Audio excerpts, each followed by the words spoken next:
Welcome to Your College Bound Kid, a podcast for parents, college counselors, students, and anyone who wants a weekly deep dive into the world of college admissions. Hi, I'm Hillary Dickman. I'm the Senior Assistant Director of Admission for Marketing and Communications at Colorado College, and I'm also a parent of 2 college students. I'm Lisa, and I'm a clinical psychologist and college counselor. I have a daughter in college, a daughter in high school, and a son in middle school. After 30 years in Chicago, we recently moved to North Carolina. My name is Mark. I'm a college coach in Atlanta and the parent of 2 daughters. Karis, a graduate of Davidson College, and she is the founder of the Spanish tutoring company, SpanishHelpToday.com. And Joy is a wellness coach at the Keenan Flagler Business School at the University of North Carolina, Chapel Hill. And I'm so blessed to be able to work alongside both my beautiful daughters at School Match for You, a college counseling firm that I founded in 2010. This week in the news, Shirley and I will discuss some tips to help students with their personal statements. The final part of my interview on demonstrated interest with Greg Zaiser, Chief Enrollment Officer at Elon University. Our question for a listener and our spotlight, Dr. John Pollard, is back to answer a question from a listener about why did the University of Arizona have ad early action? And what John did was he reached out to the director of admission, had a meeting, and came back with all the answers. And we kind of start up there, and then we end up talking a lot more about the University of Arizona. And now it's time for Hot Topics in the News.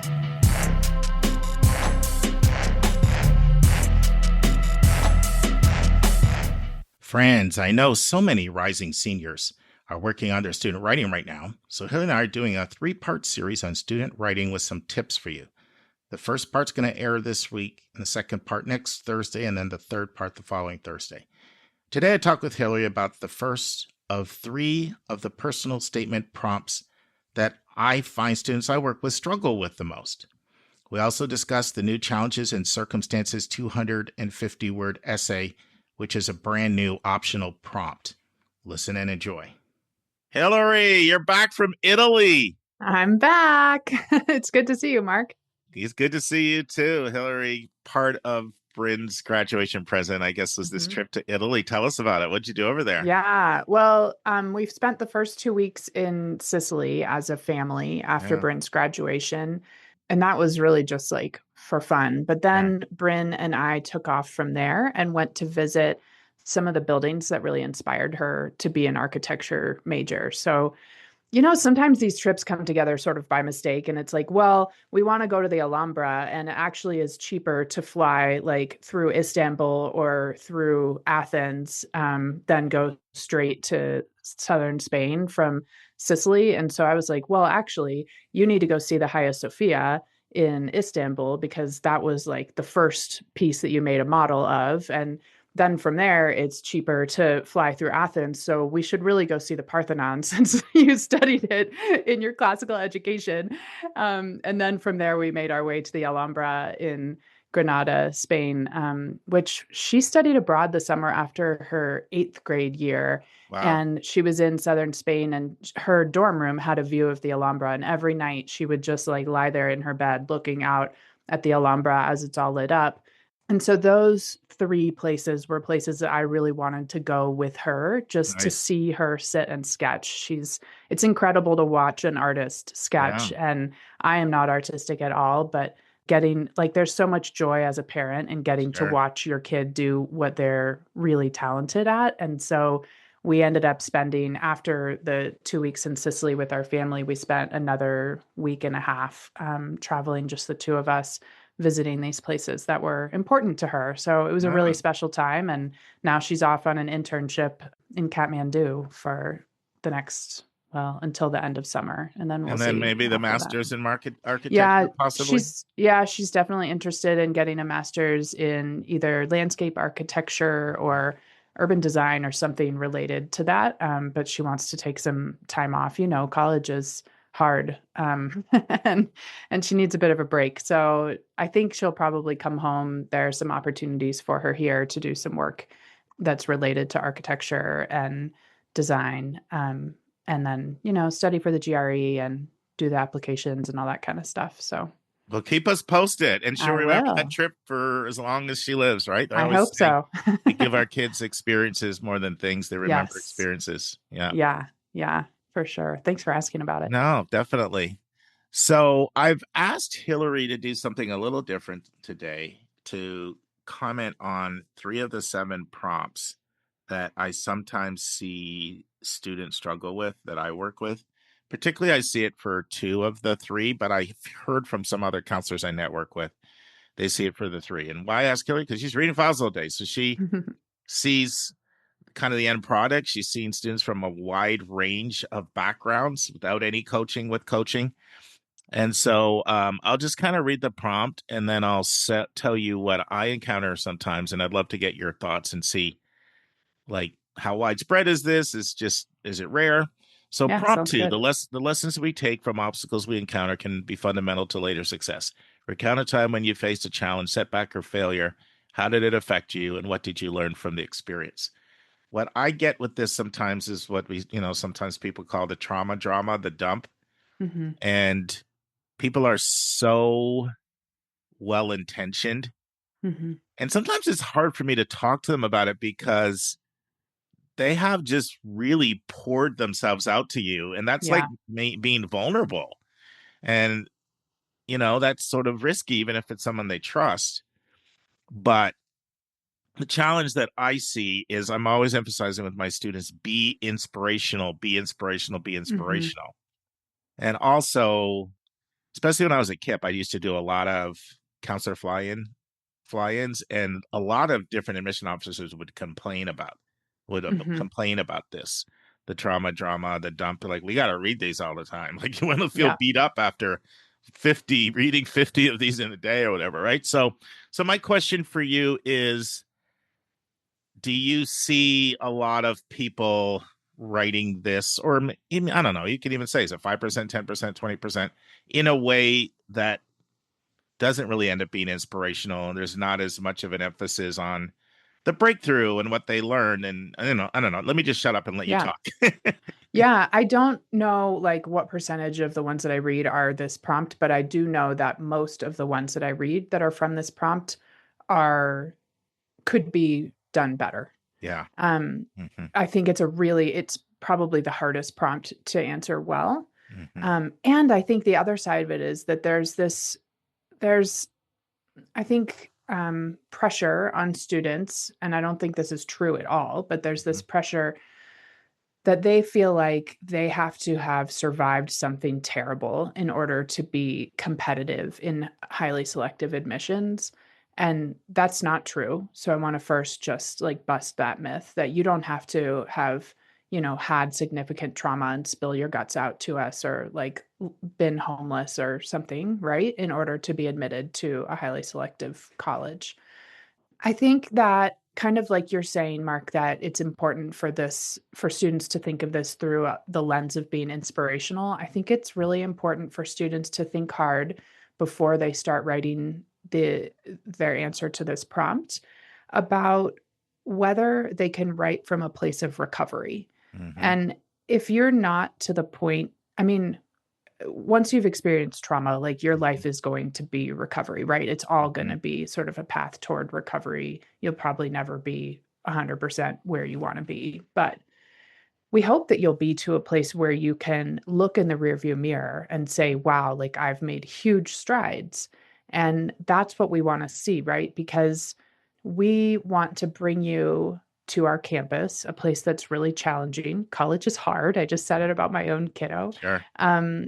We want you to come here ready to do hard things. And it's hard to do that if you're still sort of mired in the trauma or the challenge that you faced. And so if you can't write about it from a place of recovery, then pick a different topic. Mm-hmm. And if this is something that is in your past and you're still working toward, recovery, but it's mostly in your past and you can show how you've sort of triumphed, then we'd love to hear about it. But we do read a lot of traumatic stories. I feel like I read a lot more in our QuestBridge applicants than I Sure. do in our Common App applicants. And that's what everyone says that I talk to. Yeah, those are the those are the ones that can be really hard to read. Mm-hmm. And a lot of times those stories of trauma aren't adding to the application. They're not, I mean, they're showing me that the person experienced something really tough, but they're not showing me how they became resilient because of that thing. So I would imagine that most of this listening audience is not students who are going to be applying through QuestBridge. They're probably students who have decent family support because probably their parents are the ones listening, right? And so I would just encourage your students to be thinking about showing us joy, showing us triumph, showing us kind of highlighting things from their lives, right? Not low lighting. I feel, as someone who used to sit on a lot of QuestBridge webinars, especially when I was with Kip, I had, always had a few kids that went through that match program. I feel like there's a little bit of an emphasis on that in some of the way that they train, but that's, neither here nor there. So, the other thing I would point out is obstacles doesn't have to be you being abused. Yes. Right? Totally. I mean, obstacle could be your fear of math and your phobia of math and how you work through that. Sometimes we hear from students that they were not diagnosed with a learning disorder until like halfway through their junior year. And sometimes they'll write about that. And it's amazing because we can read their story of just how in the last 6 to 8 months their learning has improved, but we can also see it in their transcript. Sure. And so that can be really fun when you can see that story mirrored in their academics. Yeah. And I'm really glad you brought the point out, Hillary, you brought out about I don't think we can say it enough. You don't have to have this story of abject poverty. Yep. I hear it all the time. I literally had a student, what's today? We're recording this on a Monday. So that was on Saturday. I had a student say, he opened his session with me by saying, I really don't have a lot to say. I'm like a white guy from a well-off suburb. Yeah, I've heard that a lot from male identifying white students from the suburbs. They're just like, I play sports and I'm my class vice president and whatever. And they don't think that they have anything interesting. But I think that all of these students are interesting once you get to hear how their brains work and hear them talk. And so really there is something interesting about that kiddo, but it doesn't require him to have had something terrible happen to him. So this leads to two other questions. So there's a new challenges and circumstance essay. I've been taking students that have wanted something to say here and moving them to that 250 worder and still trying to, encourage them to make it inspirational and to focus on where they're at now, like you said, if it makes sense for them to say something. But one question I've been getting a fair amount from students is, what level of obstacle do your circumstances need to rise to write that essay? So if you look at the wording in the Common App release, it specifically says that we have broadened it, because of course that went from the COVID essay to the community disruption essay and now to the challenges. And if you look at the release, it said we have broadened it, and then it does give a lot of examples of things. But I definitely see potential for some people feeling they have to write in, that truly isn't optional. Yeah. Right. And that, do you have thoughts on that? Because I've had to talk to at least one of my students this year and said to them, I don't know if what you're writing warrants the level of an essay on it. You don't want to run the risk of sort of, wow, must be nice to, have first world problems that issue. Let me get is my your tiny big guitar. Yeah. Tiny violin. Yeah. I mean, I'm exaggerating, but I broke my nails. My nail broke. Yeah. Right. I mean, so how would you, knowing what you kind of know, and I know you haven't read it yet, but admissions, and how admissions officers think, and that truly is optional, but you also know that could be a place of value that has potential. How would you coach someone on when you think inclusion there is warranted, and whether, you might want to leave that alone. That's just kind of a standard thing that almost everybody goes through, and I'm not Yeah, sure it's worth my that's time kind to of, read it, you know? yeah, that's sort of where I was going, was that if this is Mhm, something that everyone experiences, mhm, that's not unique to you, mhm, or not, a smaller percentage of people experiencing it, then it's probably not worth including. mhm, Um, I think about like some of the responses that we got to the COVID one where students were like, well, my school went online and I didn't get to see my friends. And we were like, well, that's exactly what happened to everyone else or sure. almost everyone else in the country. Right. And Yeah. so I don't need to know that that happened to you because that was a really common story.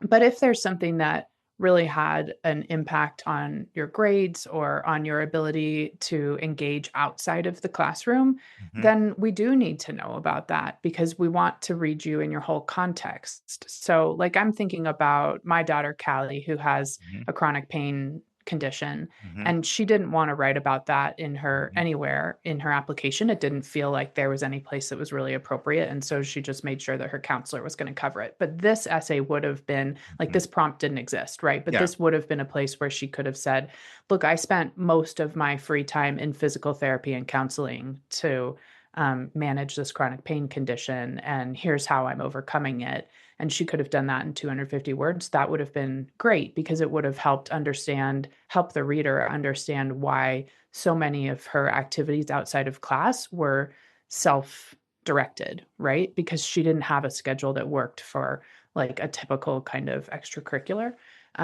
So I think those kinds of things, sometimes students will write in the additional information section about like a really significant challenge from a divorce. And sometimes that makes sense and sometimes it doesn't. Like lots Mhm, of students are, sure. switching houses every week Mhm, or dealing with kind of challenging family dynamics. So if it has really like tell us why it's made an impact outside of mhm. what most students who are dealing with that kind of situation would encounter. No, I'm grateful for this this new language, like, because it really can fit a kid. Like, I'm Mhm. thinking of one kid that's had double-digit surgeries, Mhm. Yeah. another counselor on our team's working with that student, but that makes perfect sense. A student I'm working with who experienced suicide, like, Mm. middle of high school from a parent. Mhm.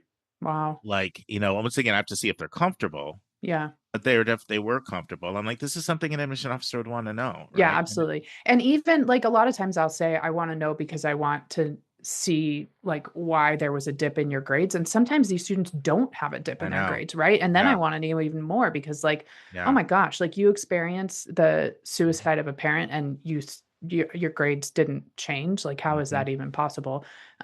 So I actually really am excited to see what comes of this because my hope is that it will redirect students from the challenges prompt for their mhm, college essay mhm. and that they'll feel like, okay, I can make sure that this thing was included. And then I'm free to write about my triumph and my joy and my, something that's interesting about me in the actual essay. That's exactly how I'm looking at.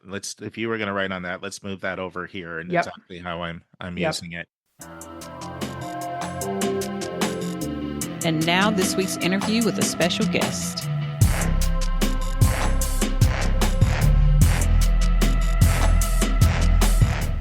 Friends, continuing my conversation with Greg Zaiser, part 2 of looking at how Elon uses demonstrated interest and why Elon uses demonstrated interest.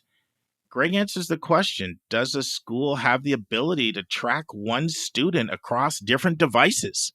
Let's say one time they go on their phone and one time on the desktop or one time on a laptop. Do they have the ability to track that? Greg answers the question, do you have any way of knowing if it's the mom or dad surfing the web versus the student? Greg explains what he thinks about a parent surfing the web a lot, potentially masquerading as a student.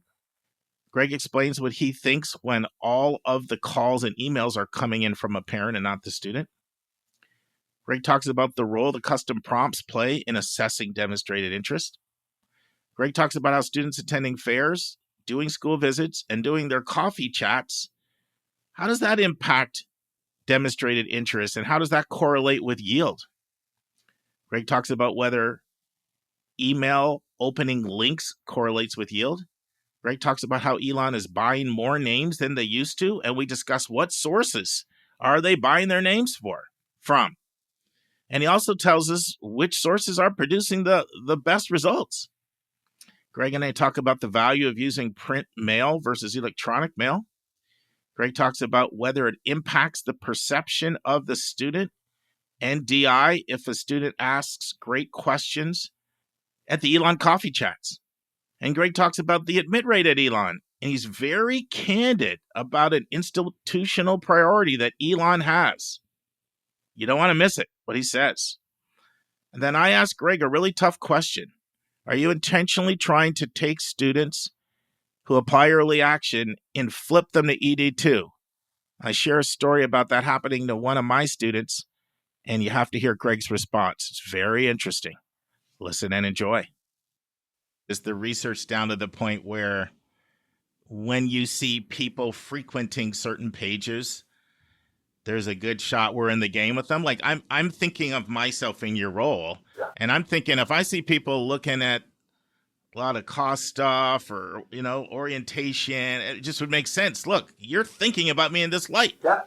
And that helps us build communications too. I mean, obviously we want to be as proactive as we can, but a lot of times you have to be reactive. And over a few cycles, you understand what messaging you might be able to anticipate needing. So for sure, absolutely. So that we know what people are wondering about. And what about, one of the questions that always comes up is, if I'm on a different computer, or one time I'm on my phone and one time I'm on the desktop in the living room and then I'm on my laptop, does the school know that it's me? Those are different, because you're tracking more by IPs than email addresses, right? Yeah. So tell us how that works. I think so. I mean, just like every time you look at something on your phone and then you go to your desktop and the same ad is generated in front of you. We have the ability to understand that it's coming from maybe the same person or persons within a family.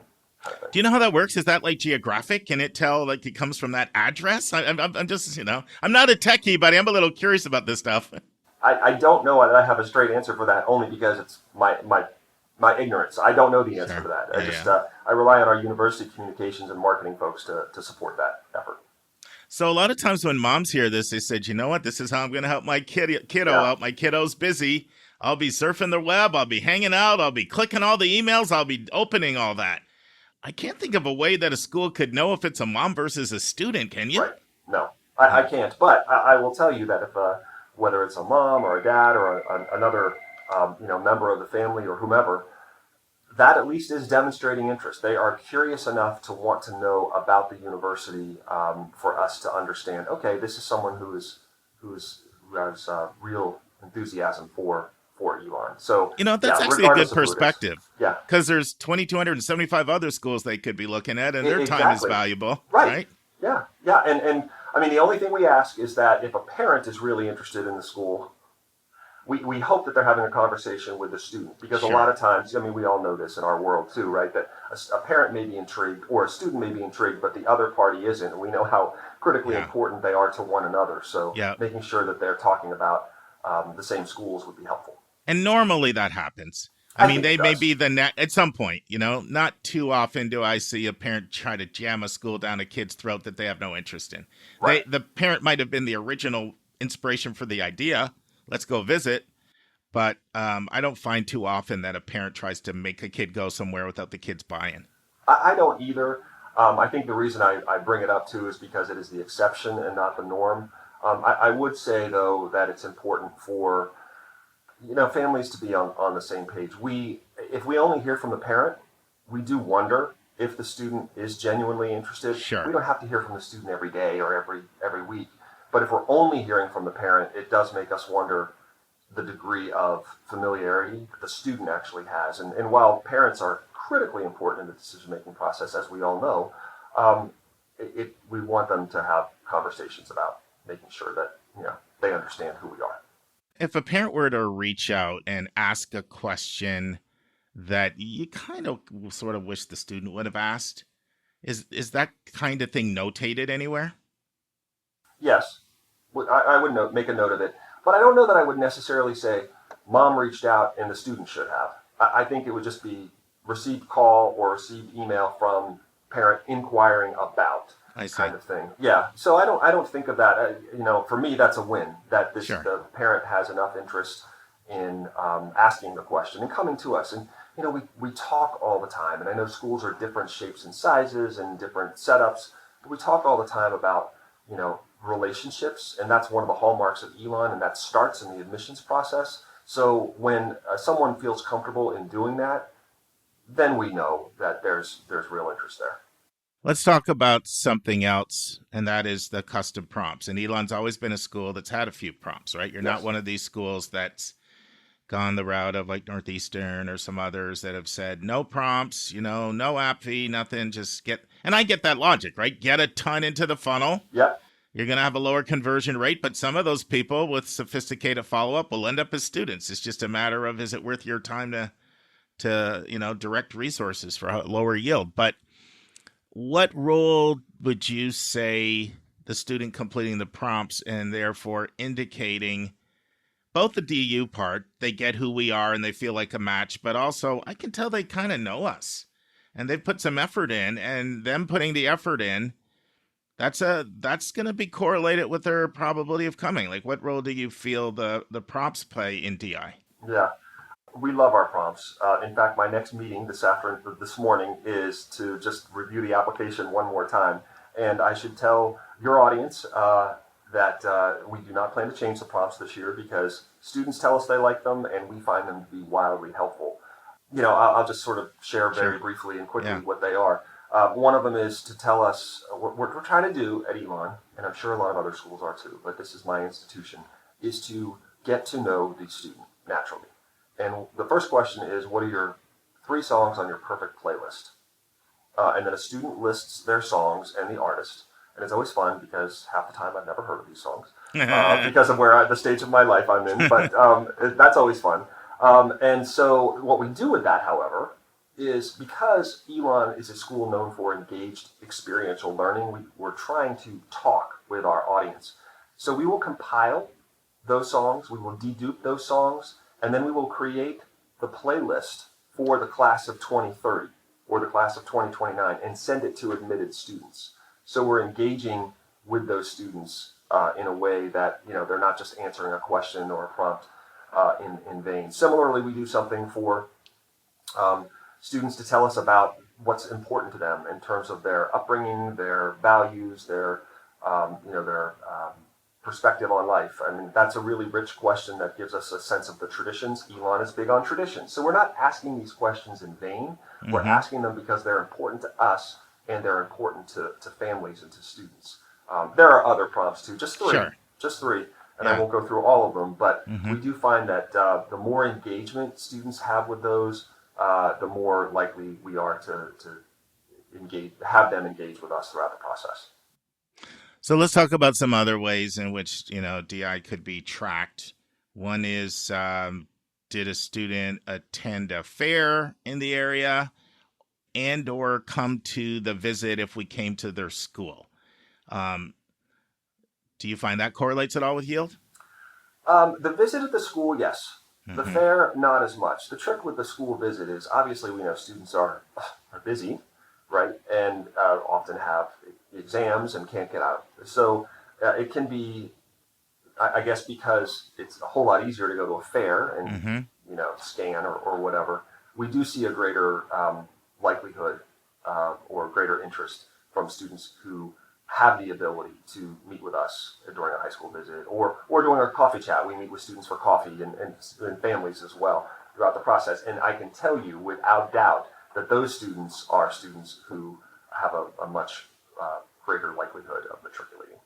And were you particularly referencing the coffee chat when you said, I can tell you without a doubt, or yes. as opposed to the school offensive sound? Yes, okay. Yeah. I mean, the school visit, yes, but the coffee chat, absolutely. And I'll just share a really quick example. Last year, I was meeting with a family, and the student was interested in a particular major, neuroscience, which is, I knew was a very popular minor at Elon and was going to be a major by fall of 26. And the conversation was, if you had a major in that, I would be even more interested. Well, I was delighted that I had a captive audience, so I could say, yes, in fact, we are going to. And yes, that student is a member of the Elon class of 2029 coming in this fall. So, I can tell you story after story, not just from myself, but from colleagues who have those experiences too. So having that one-on-one or that two-on-one conversation, being able to really, I don't want to just say, let me know what questions you have. I want to ask questions to generate questions that will hopefully be helpful for that student to understand why this might be a good place for them. No, that's great. Let's go back to the emails, because you obviously buy lists through search and you do the email and the direct mail. So what about the opening and the clicking of that? I heard you say you got to be careful relying too much on it because filters are blocking it out and people think they're automated. But do you find if there's a lot of responsiveness that tends to correlate with yield? I do. I would say this. The definition or how this is tracked has changed in recent years. So, 10, 15 years ago, we would need a student to click through, so open the email and then click through so that they would become an inquiry. Mm-hmm. Honestly, that has changed. Now, if they open the email and they do something, but actually don't click through the whole sequence of events, they become an inquiry. So, and we do that, I think, by and large, because ultimately there's so many filters and so many reasons, and we're all buying more names, let's be honest, because we're all looking to fill our classes. Yeah. But I wouldn't, the question you asked was, does that directly correlate to yield? That directly correlates to applications. And then upon admission, I haven't looked at that far down the funnel from the search inquiry. I actually want to ask you a question about, everybody's buying more names. So back in the day, it was SAT, ACT, College Board, ACT, the only games in town, right? Now there's a lot of other sources out there. Are there any other sources that you have found, these are pretty good ones for us, definitely worth our investment? Yeah, for sure. Niche. That's the one I thought you would say. Yeah. Niche for sure. Mm-hmm. Appley, which is the old, there are several others that have changed names over time, but we have absolutely diversified our portfolio of name buying, because you're exactly right. It used to be College Board and ACT names. Now College Board has changed their whole, it's a subscription service, and but we are using what I think is a really strong mix of different list sources, and obviously tracking them to see which ones generate students' applications and then matriculants for us to understand, okay, we want to continue with this particular program, and there have been cases where we have dropped programs because they're just not proving to be beneficial. But and Appley is taken over UVisit, so people go on to UVisit and do a virtual tour. Is that one of the ways they can get in the funnel? Yeah, I'm sure it is at other schools. We don't have a UVisit experience. We have our own kind of thing. Okay. So, but I'm sure it is. Yeah. There are so many ways to get into a school system at this point in time, which again is good. Sure. But those students are in a lot of school systems, which, I know one of the greatest challenges for families is, how do you predict this process? And I don't know that I have an answer to that. So again, our conversation about demonstrated interest is hopefully sort of shedding some light on some of this. Do you find like the Appleys and the niche are every bit as good as College Board and ACT, or do you still feel those are the gold standard, but these other ones are worth it? Yeah, no, I'm glad you asked that question. I do find that the others are meeting our needs and are strong, and in some cases stronger. Admittedly, the volume of names that you're purchasing from different platforms will vary too, so that will change things. But yeah, I do find that the diversification is valuable for us.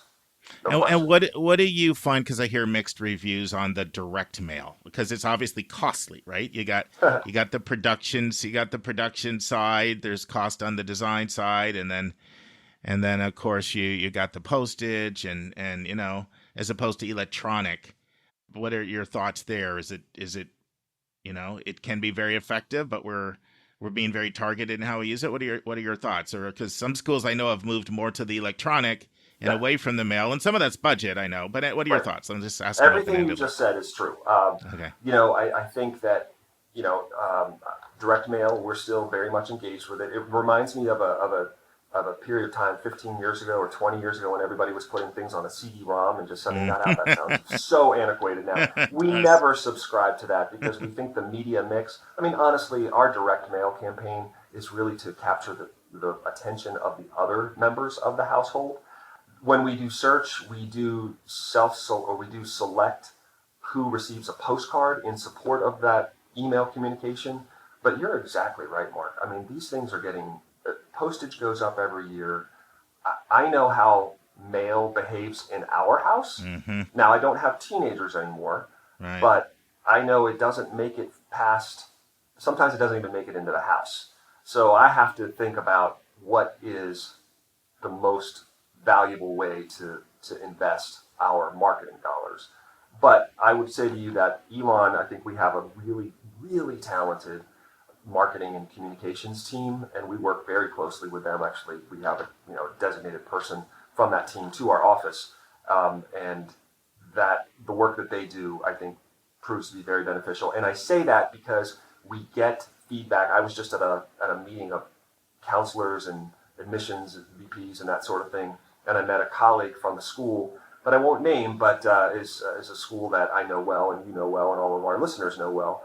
And her son is a rising senior, and she said, he got this, and he was really intrigued. Your stuff is really good. And I say that because someone who knows this world is paying attention and made a comment. So it made me feel good about the fact that we are continuing to invest in direct mail, printed materials. I wanted to ask a follow-up question on like your coffee gatherings or even school visits. Yeah. Do you find if somebody comes with great questions that's sort of notated and they're like, you know what I mean? Do you differentiate between people that are just there or the people that are like, you asked 2 or 3 great questions and maybe they come up and chat a little bit afterward? Yeah, 100%. I can give you 2 quick stories. One is a student I was sitting with, they were here on campus, and this was easily 15 years ago now. And this was, obviously our work evolves, all work evolves. And I remember sitting with this particular student, and the student asked, tell me about your alumni body. Because, and this is a direct quote, it's been 15 years, so I may be paraphrasing a bit, but he commented, because the investment that I'm making by choosing a college, a big piece of that is my lifelong connections beyond the 4-year experience. And I remember I went out and I told everybody in the office, I was like, this question is exactly the way students should be and will be thinking, right? Yeah. And that was, a long time ago. That student applied. I'm pretty sure that student enrolled, and I'm pretty sure that student is benefiting from our very robust alumni body. Nice. Similarly, I have, Elon is known for a lot of things, including study abroad. We have a very large study abroad program. You know that. A lot of our listeners know that. And I had a student that I was asked to meet with, and always have to meet with students, regardless of the role in the office, we meet with students. And she asked me if we had study abroad. And my takeaway from that was this student had very little interest in Elon to actually make it to campus and to ask a question like that. So I think you have, those are 2 different examples of different levels of investment in the place. Even though I want to be careful that you do visit to learn about the school, and I recognize that, but it was just sort of I said, that's a hallmark of Elon. Let me tell you more. No, I get it. Before we wind down, anything we haven't said on DI that you want to share? No, I don't think so. I having said that, I'll just say, I know it can sound scary, probably to families, because you hear this and you find a subset of schools, and then you just want to determine, okay, one school does it this way, one school does it this way. I think fundamentally what we're all looking for is some level of interest from the student. If we say, please allow us to build a relationship, be a partner in that, and don't feel like you are burdening us. Our goal is, yes, we want to fill a class. That's a goal. But the reason we want to fill a class is we believe in this place, and we believe that this place has a lot to offer and can be a great experience for students.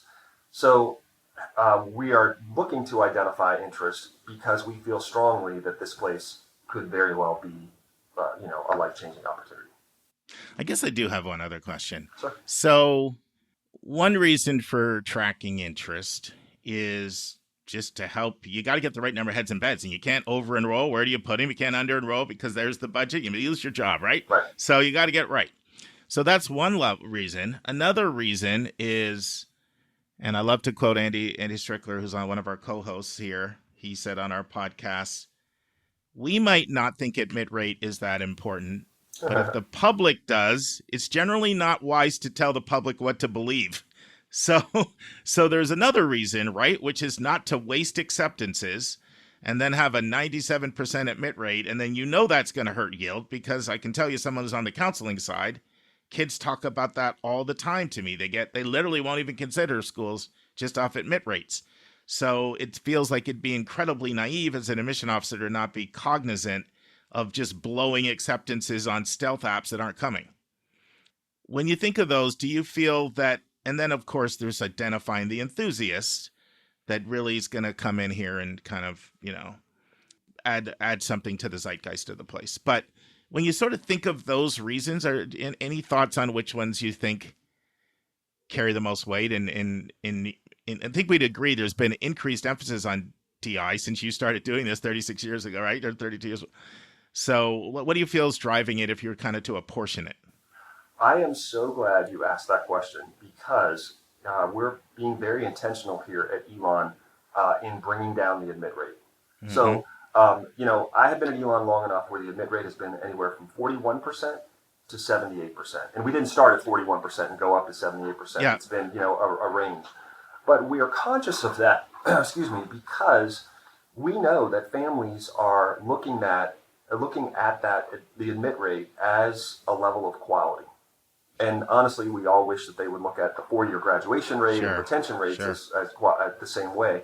And I think increasingly they do or will over time. But the admit rate is something that we've been focused on bringing down, because we know students will take Elon off their radar because they believe the admit rate is higher than maybe some of the other schools that they're considering. That said, this year's admit rate was 63%, down from 66%, and 4 years ago it was 78%. So there's an intentional desire to bring that down, because, again, we know that students and families are considering that in the process. And I think that the more, and I will be honest, we want to get into the 50s, and I don't know, do not anticipate going back to 49% this day and age, especially with the demographic cliff and so on. Yeah. But I think an admit rate in the 50s is probably more in line with what people expect, and I think that's attainable and achievable for Elon, given the caliber of the students that you all send us and that thrive here. So I don't know if that answers the question, but I'm really glad you asked it, because I wanted to make sure that you understood and your listeners understood that is an intentional piece of where we are in our enrollment management goals right now. I keep taking a follow-up. So I had a student I worked with who, I'll just say this, they're at Elon right now, okay? Great. From the Midwest. Uh-huh. And they visited Elon, and, I'll even throw this out. Like, they liked Mercer a lot too, and they were maybe slightly leaning to Mercer. Okay. But then they kind of got some correspondence that said, and I've seen a lot of schools do this. If you go to ED2, your admission chances are going to be higher. And it was written in a way that would scare the family to thinking, I might not get in. And I don't know if I want to blow this opportunity, but it doesn't come right out and said that. It was very carefully worded. And it ended up working because they felt like, geez, sounds like my chances are a lot better here. I'm kind of getting the sense this is what I may need to do. So is that something you're using more widespread usage of that? Would you say? We started ED2 about 4 years ago now. And honestly, Mark, that has created opportunity for us to grow, to add anywhere from 40 to 75 students in a class. And the reason we've done that is because of that large volume of early action students. I get it. There are a lot of early action students who just feel, I'm not quite ready for ED. I could be ED, but that just feels very, confining. I understand that. So we recognize that within that 14,000 1 applications this year, there are students who really have suggested to us by demonstrating interest that they really do want Elon, and that's how we identify those students. We don't take the entire early action pool and offer. We do it to a select group of students because we have identified that they have a stronger interest in Elon than perhaps others have demonstrated up to that point. So yeah, anywhere from 40 to 70 students added to the ED pool because of ED2.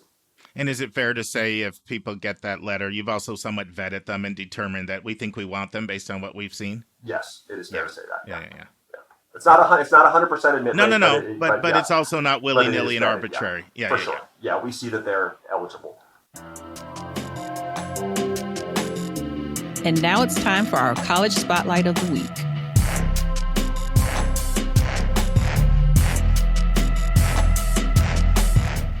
Friends, Dr. John Pollard is back, Dean of Frankie Honors College from University of Arizona. Hey, John. Hey, good to see you. Well, you wouldn't be getting back if you didn't do a great job. Invite it back. So that's proof. It's like the Johnny Carson show. Remember the comic would do the routine, and if they did well, got invited to the couch, I guess. So I'm on there. You go. So what happened was a listener sent a question in specifically about Arizona. I threw it out to one of our co-hosts, and they're like, "I don't know the answer to that." And then I'm like, "I bet John would come back on and answer it." So I'm going to play the question, and then. John, take it where you want to go. Okay, that sounds good. Hi, my question is about rolling admissions versus fixed admissions, such as ED, EA, RD, etc. My student recently received an email from the University of Arizona saying that their application open date was going to change from July 1st to August 1st. Then they would have an early application deadline of November 1st, and then they would hear a decision around mid-January. So my question is, why could University of Arizona be doing this? What's their thinking? What are their benefits to this? I know they've been going through a lot of changes financially and with management, and I'm just trying to understand why they're making this change, etc. Thanks so much. Any insight commentary you can give would be greatly appreciated.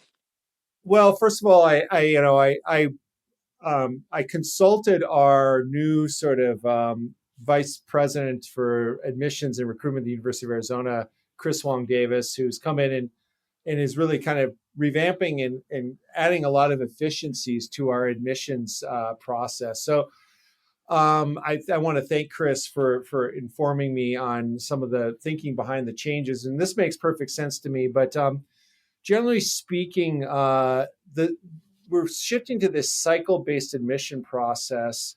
It's actually more consistent with the process used by institutions across the country, where students might be considering at U of A versus other places. You know, in order to serve consistently through the admission process and maintain the same and similar timeline for students, it really helps them focus. And for instance, like students will have all the fall to prepare their application. Then that first submission deadline is November 1. Then they will know when they will hear in January, so they won't need to speculate when they're going to hear. When rolling admissions is kind of this speculation, I don't know what I'm going to hear kind of thing. And then that January following the November 1 first deadline, the decisions for the campus will release the decisions, and then decisions for campus to yield students will begin. You know, of course, it's one thing to offer, but then we want to get the students to come. And it gives campus colleagues, students, and families a clear timeline. So I think what we're doing here is we're simplifying the process, aligning it a little bit more, moving away from this sort of more rolling application. And this is actually what's interesting about for the Frankie Honors College is this is more aligned with how we were doing things. And so for us, this makes perfect sense. We know that those real top students are getting those applications in by November 1. We want to be able to compete with those programs that we know we compete against, get those decisions out in January. And then I do believe that there's another option for students to apply after that. I don't have those details yet, but I think those are all going to be released soon on the University of Arizona recruitment admissions website. But that's really why we're doing this rolling thing. So I would encourage all families out there who have a kid who's interested in the University of Arizona and the Frankie Honors College, get those applications in by November 1. If you're looking to go for now, this will be for the 26-27 academic year. Yeah, I felt you were one of the reasons you were probably doing it was to get more in sort of in line with industry standards. Like rolling admissions is out there, but there are not that many flagship schools that offer it, or even land grant schools that offer it. It's more popular with regional publics. For those of you who don't know, with rolling admissions, the way I like to explain it is applications roll on in, decisions roll on out. And so you could get a quick decision, or maybe even in August if you apply right away. But there's not necessarily an imminent deadline. The school will keep taking people through July of the summer if they have openings. And it's pretty common for schools. I mean, in reality, almost everybody in effect converts to rolling after they go through their regular cycle if they're not full.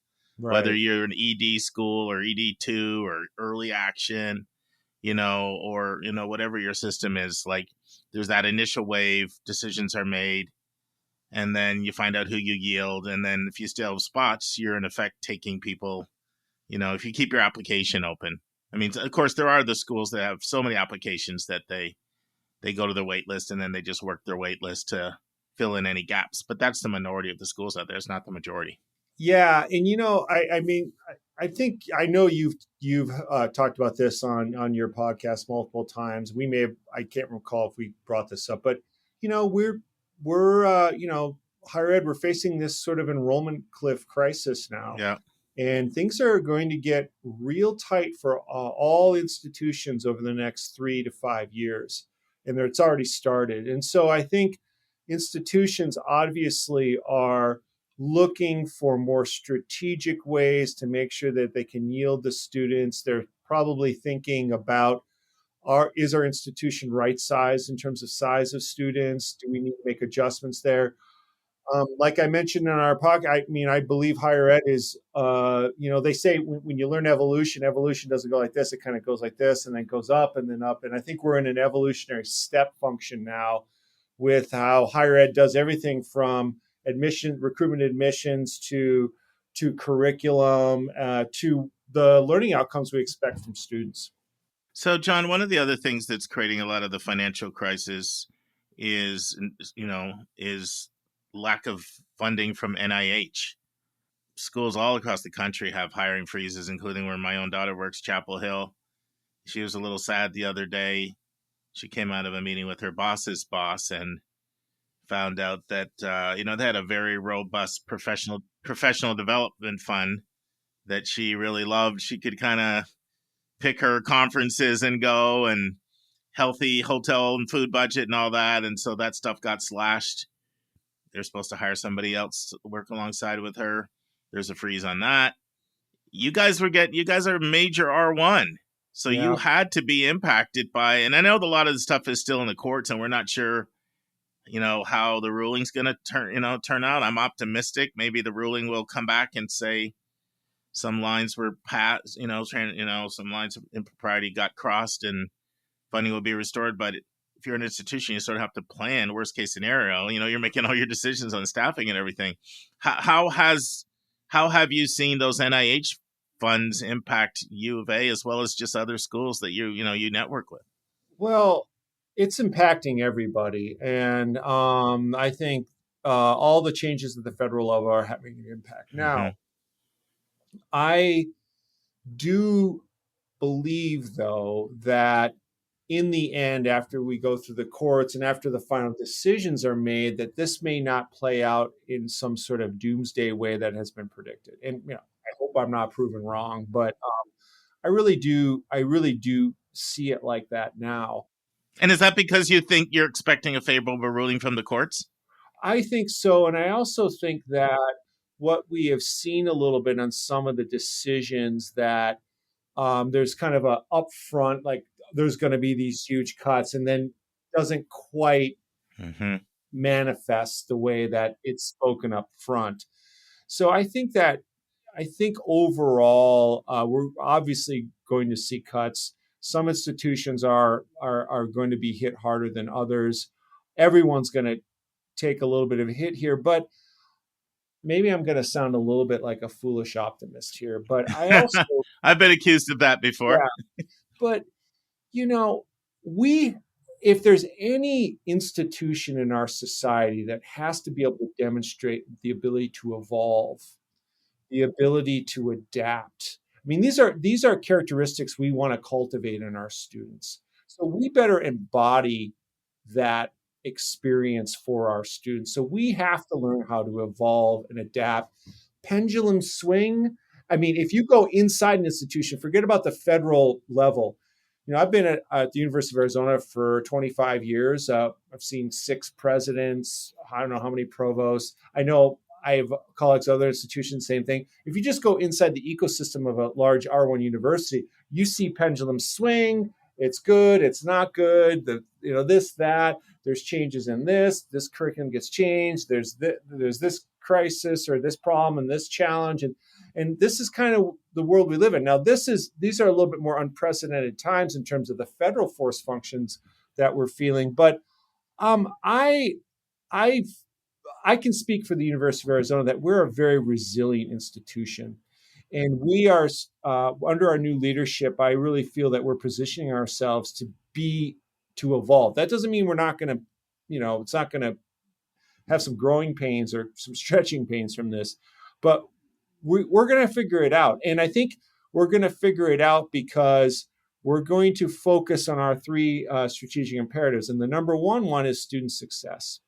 So we're going to make sure that we ensure student success. And that's what Franke Honors College is all about. Student success from the moment they come in to when they graduate and beyond. We want ways of thinking, skills, experiential learning that launch them into the future and really, exemplifies the value of Franke and the University of Arizona.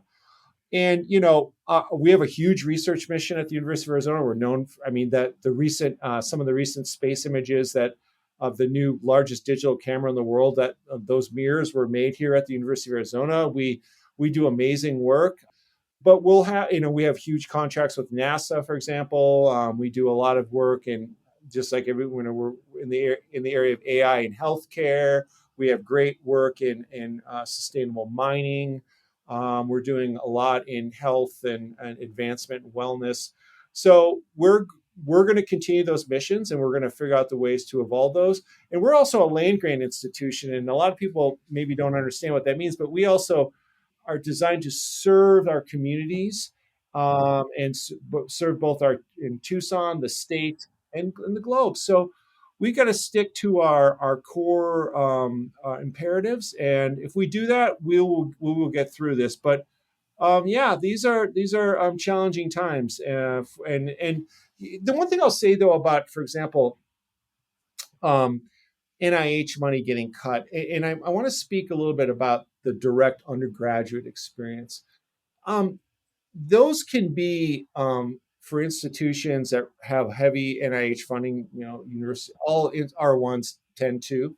Right. There's cuts there, and there can be trickle-down effects. But I think if the institution is designed soundly, the undergraduate experience, and I know this, I can speak for this at Franke University of Arizona, by the time that resonance gets down to undergraduate experience, I don't think it's going to change the quality at all, the quality of what we provide our students.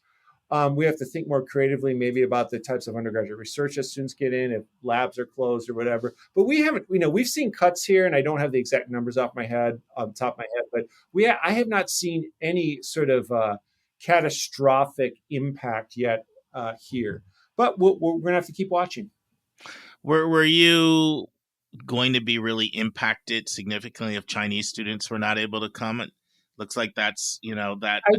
I think everybody is impacted by the sort of the changes with international students. I think every institution, of course, we're impacted by a reduction in international students that can occur here, but there are other institutions that are much more impacted than us, for sure.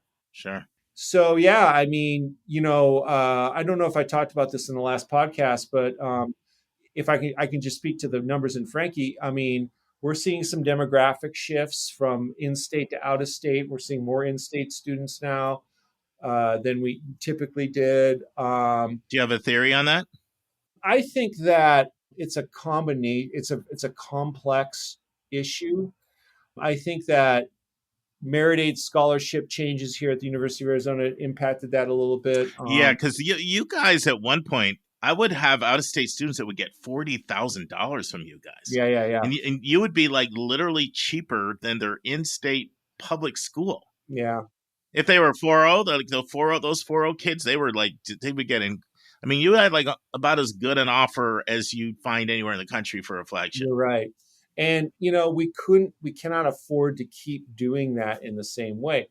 Yeah. Now, I will say, though, that I still think even for out-of-state students with the scholarship packages we can offer, we're also very competitive and affordable.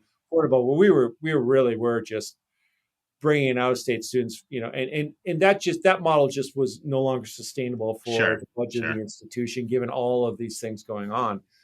So we've seen a shift there, but we're still attracting fantastic out-of-state students. I talk with parents and students all the time who are from out of state, and it tends to be from the same states, so California, Texas, Utah, and then of course, then you go to the East Coast, and there's kind of a smattering of everyone over there. Colorado, of course, but and the Northwest, Washington, we draw a lot from there.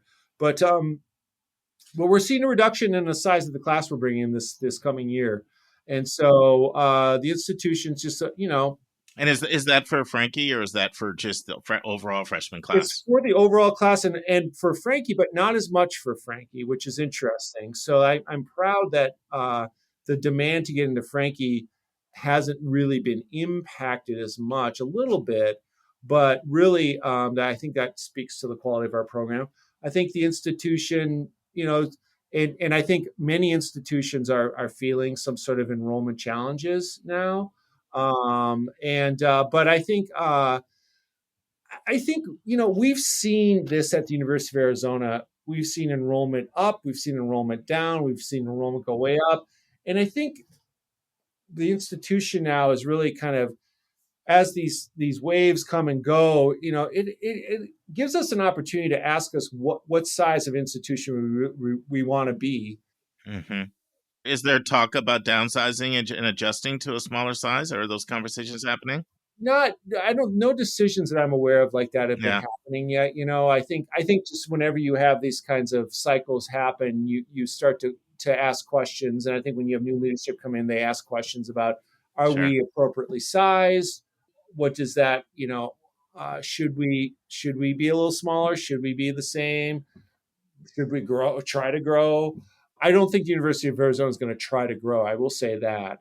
We're not like ASU, which is like the real, open or the access school. Sure. So I don't think growth is in our future. So I think we're going to have to decide what our identity is around our current size or maybe not as big. But you know what? Here's the thing about that, Mark, is that growth in the size of an institution is not just about the number of students that are admitted. It's also, of course, retention rates. And I know that that's a big focus for us at the University of Arizona right now. We are really now committed to improving our retention rates. And that's a very complex, multifaceted challenge. The Frankie Honors College is really the anchor person for retention and graduation, because we have such fantastic retention graduation rates, even if students don't complete the honors program. But I think that we can, I think the focus now is stabilizing the enrollment of the institution. And once you have a stabilized enrollment institution, if you can improve retention numbers through the programs you offer, through the student support you offer, then you stabilize net tuition revenues and the institution becomes more healthy overall. Now, you mentioned it in your interview. The listener also sent the question and talked about it, and it's been well documented. So Arizona did have had some financial challenges over the last few years. You talked about it. Yeah. You talked about it in the context of things are turning in the right direction now. But one wonders when enrollment's down, because enrollment is such a big source of funding. Yeah. So anything you can say about that? Like what gives you the confidence that the finances are heading in a better direction? And can you comment on sort of what led to some of the financial challenges? Was it just enrollment shortage or was it other things? No. Well, let me comment about where my confidence comes from. Sure. We may have, you bring in a larger class, you bring in a smaller class, so we see ebbs and flows. But I think that, well, first of all, through the efforts of cutting and improving efficiencies over the past year and a half, and in particular since our new president has gotten here, we have just cleaned up our budget, quite simply, and we're on track to start the new year kind of net neutral and the new fiscal year. So we've done the hard work, I think, for the cuts. I think there's more efficiencies we can do in terms of how we deliver our operation without sacrificing quality to the student experience, for example. So I feel my confidence comes from the work that we've done and knowing the budgets and seeing that we're really headed in the right direction. Now, we're also in a landscape, like you brought up originally, national landscape that's so unstable. So there's no institution out there that is sitting pretty and going, oh yeah, our budget, we are just rolling in money. Everyone is concerned. Everyone is watching. Everyone is experiencing enrollment challenges. So we're no different in that sense. Now, we had our own internally inflicted stuff. And I think that, I guess I can sum it up by the fact that I think there was just overspending, overspending. And I don't think it wasn't, bad intention overspending. It wasn't. I think we just got a little bit off course in terms of spending and priorities. I think in a large institution like ours, there can be a trap to try to be everything for everyone. And sometimes that can proliferate spending and not watching efficiencies and such. We also are in a state in Arizona where state support for higher ed is, I know. Go look at the rankings. You'll see where that's at. So, I've done a podcast on that before. Yeah. And you never really fully recovered from the global financial crisis in terms of the percentage of the state budget that goes to support higher ed. Yeah, exactly. And so there's just been a lot of challenges, but this is a resilient institution. And I think it's pretty amazing that throughout all of this, and of course, COVID and everything, that we have still maintained the ability to deliver a quality experience for our students. So, and our research mission has just been phenomenal as well. So, yeah, I mean, I think we just the spending was not controlled with the way it should have been, and but we are now in a new era, and I think that we have. I think also my confidence comes from our new leadership. We have a fantastic new president, a really amazing new provost. I just was in a meeting with Provost Patricia Prelock. She is just a phenomenal leader, and new leadership in our research in our partnerships division across the board. And I feel really confident with a strong leadership position in place. And our new strategic imperatives are now laid out, and delivering on our promise is the name of the institutional strategic plan. So that's what gives me optimism. And of course, the people I work with, and then I'm lucky where I'm in the Frankie Honors College, where I walk around, and there's no students here, obviously, today, but I walk around the Honors Village here, and when I interact with these students, I'm just blown away. So question, there's a lot of talk in Arizona with Taiwan Semi coming in and spending ridiculous amounts of money in semiconductors. I've got to believe that both you and Arizona State are doing something to take advantage of the crazy number of hirings that whole production is going to generate. Am I correct on that? Of course. I think that workforce development is a priority and in particular in that sector is a priority for all three of the state institutions, Northern Arizona, Arizona State, and the University of Arizona. Absolutely. And I can't speak for the other two institutions. So one thing I can definitely say about as related to this, and definitely for Frankie Honors College students, but for all of University of Arizona, I gave a presentation a couple days ago talking about the new Bachelor of Creative Intelligence and Innovation program, which I had talked about on the podcast. And one of the things that I talked a little bit about is that we're pretty confident that, over 3/4 of the jobs that exist now are not going to exist in 5 years, or they're going to be very, very different. Now, of course, that's driven by AI, technological advances, societal changes, funding redistributions, et cetera. All of these things lend to this.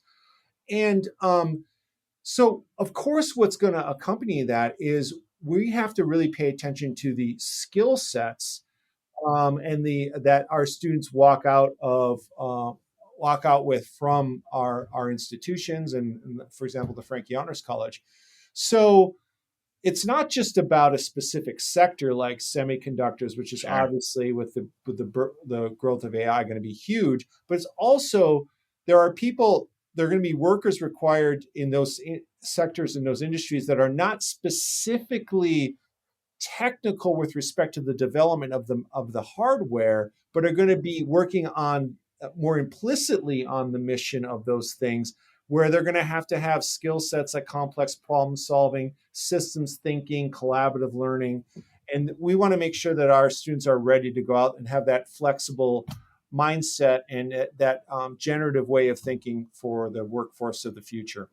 So do you literally plan when you're looking at curriculum, like how can we cultivate this skill set? Because this is the question everybody's asking now, right? Like, what jobs is AI going to take?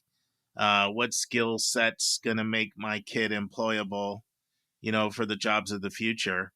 What have you learned from, your research on this? And how do you incorporate that, There are, and I'll speak to the Frankie Honors College, there are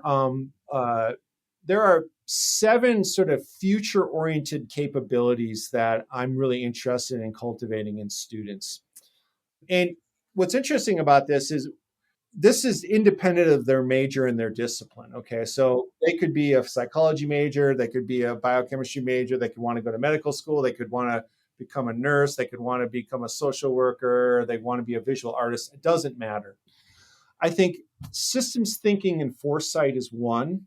And that's sort of like the ability to have a holistic analysis of complex problem solving, making use of interconnectivity within and between systems. Those are skills we want. We want creativity and innovation, of course, generating original insights, responses, and ideas. Collaboration, integration, and being able to involve diverse perspectives in that. Bringing together people of different skill sets, different backgrounds, different perspectives to examine complex problems, and understanding that complex problem solving is more about inducing change. It's not about just finding a solution.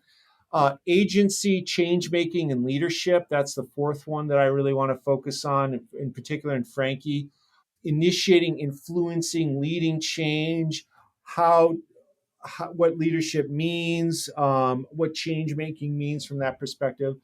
Also interested in ethical, sustainable, and socially responsible practice. So the ethical aspect of how you are a professional and exploring that. I think that's very important, especially when we get into the world of AI and things like that. Self-awareness and reflexivity, being able to be flexible, to be self-aware, reflection on our own assumptions, our own biases, our own worldviews, considering unintended consequences, complex, sort of more advanced thinking and emotional intelligence, and then practical and technical know-how. That's kind of the breadth and depth of technical ability and knowledge, so the T-shaped thing. I mean, that's a lot, but those are the 7 kind of things that we try to make sure that we connect with all of our programs in Frankie. That's what the Bachelor of Creative Intelligence and Innovation is about, is really trying to impart those 7 future-oriented capabilities on our students. But we want all our students, even the students who are not directly involved in BCII, to explore those 7 areas. That's how I view the future of learning outcomes in higher ed. That's great. We didn't even plan to talk about that, but that's something I've been wanting to talk to somebody about. So I appreciate that. I do have just a couple more quick questions about the change in admission. So you talked about getting in line with other schools and not wanting to miss out on talent. So did you feel like with rolling admissions, without sort of having the eminence of a deadline, that somebody might say, oh, I'll throw in an application in January or something, and then other schools have sort of got their hooks into them earlier. Maybe they've already had a decision, and therefore it's harder to yield the student? Or is that part of the thinking? We're like giving it. Sounds like you were implying that without. Yeah, I think so. Absolutely. I mean, obviously, there's a psychology and a strategy. I mean, you're confident in the product you have and the experience you offer, but there's also a strategy to any of these types of things. And I think the strategic approaches ebb and flow. And I think this is the approach we're going now. I'm confident in our in the thinking of our new leader in admissions and recruitment, Chris Wong Davis. I think she's bringing a lot of great ideas to the table. She's got a lot of experience. So I this is not my area of expertise, but I trust her. And I'm excited to see how it's going to help us shape the future student population of the University of Arizona. I think I think that, and I believe this, and I don't want to speak for Chris, but I do believe that we could be better about, and I'm speaking from the honors perspective, I think we could even draw a better group or of high quality students. So I think this is part of the strategy of fulfilling that. I was going to say thank you and wrap it up, but I do have one last question. So I noticed you did sort of draw a distinction between ASU being more of an access school, and that might have flown over people's heads if they're not, privy to sort of ASU makes that sort of really clear.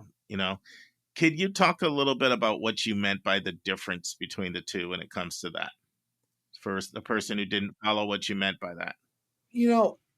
ASU is a humongous institution, so well over 100,000 students, if you include their online population. It's just enormous. So I think ASU's mission at the heart is to be an access, meaning that to get into ASU is the bar is not going to be set as high as it will be to other institutions. So that I'm not saying they don't have standards for getting in, but they're setting the bar. They have guaranteed admission, 3.0 guaranteed admissions. You're right, and so they are trying to assume the role of higher ed access for all.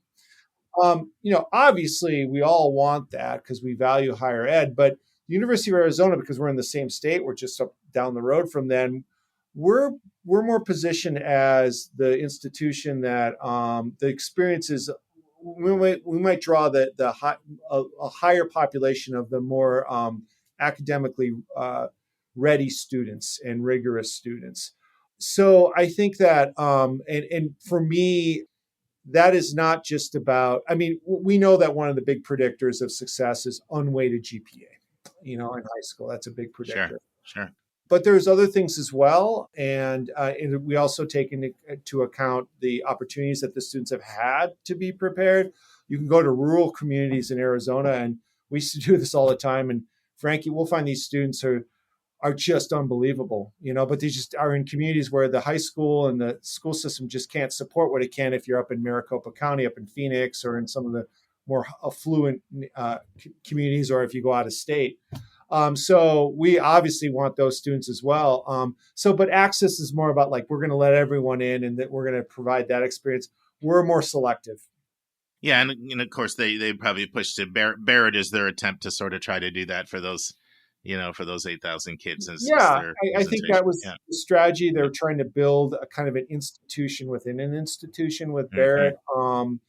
And like I talked about in the last program, the difference really is, Frankie, we are within the institution, but we're more like integrated, kind of like a neural network into the institution. Yeah, I loved how you articulated that. Yeah. When you look at your East Coast applicants, do you find certain states you get a lot more from? Like if you think of like a Massachusetts, New Jersey, New York, Pennsylvania, Virginia, do you feel it's all kind of equal there, or do you find our numbers are like higher for this couple of states pretty traditionally? And you can answer it for Frankie if you know that more so than, and if you don't know, that's okay. I don't know, but I think it correlates to the colder it is, the more people we have from Florida. Because we have such amazing weather. But no, sure. I seriously though, you caught me off guard with that one. I don't have that data off the top of my head, though. I do know we have a lot of students from New York, from the East Coast, certainly Massachusetts, North Carolina. That's one we have a lot of students apply from. Illinois, that's Midwest, but sure. Illinois, Minnesota, Wisconsin, of course. Yeah. But and then kind of aspiring everywhere. But I know we have New York for sure, and Massachusetts. North Carolina is one that pops. I meet a lot of students who are from North Carolina area, and so we tend to have students who come west from there. And that's not surprising because it's still one of the, I think it's 11th largest state. So when you're talking about the bigger states, the Illinois, the New Yorks, the North Carolinas, the Californias, the Texases. Yeah. But Wisconsin's not a big state, but trying to get away from that cold, Wisconsin, Minnesota. Yeah. What's interesting about Wisconsin, Minnesota, and Iowa, for example, and because I went to, as I spoke about in the last, I went to a fantastic liberal arts school, St. John's University in central Minnesota. It's just a wonderful place. I'd recommend anyone wanting that Division III experience to check out St. John's. But we'll have students that are looking at some of those types of schools and then contrasting it with maybe coming to Frankie at U of A. And that's an interesting comparison because there's things that we can do things here or provide opportunities for our students here that they can provide, but we have stuff that they won't be able to provide. So it's kind of a compare and contrast.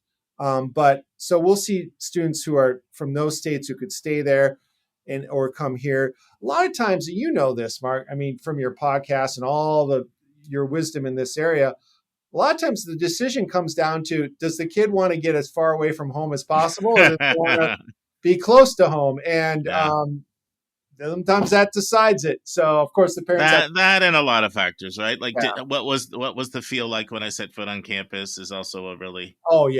Really it's big like one. You make the decision with your gut, right? I always tell students, what do you feel it here? You feel a connection, and that's really important. But we love our out of state students and our out of state parents too. I love meeting them at our family weekend events and things like that. So. John, you've been super generous with your time. We really appreciate it. I love talking to you, and I look forward to meeting you someday. Yeah, me too, Mark. And I'll say this again, any of the listeners out there, you can directly email me if you have any questions or thoughts.